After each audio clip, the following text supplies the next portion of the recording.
तर रामराम मंडळी.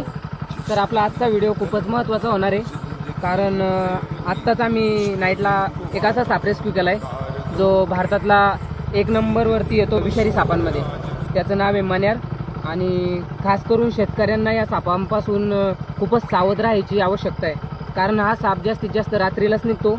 आणि दुर्दैवाने या सापाचे दात एवढे छोटे की हा साप जर चावला तर एखाद्या वेळेस कळत सुद्धा नाही की साप चावलाय आपल्याला.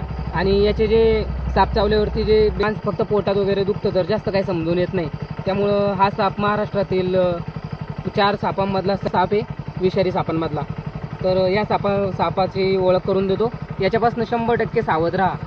तर हा साप बघा कसा दिसतो. याचं नाव मण्यार आहे आणि हा भारतामधला सर्वात विषारी साप आहे. बघा हा साप कसा दिसतो.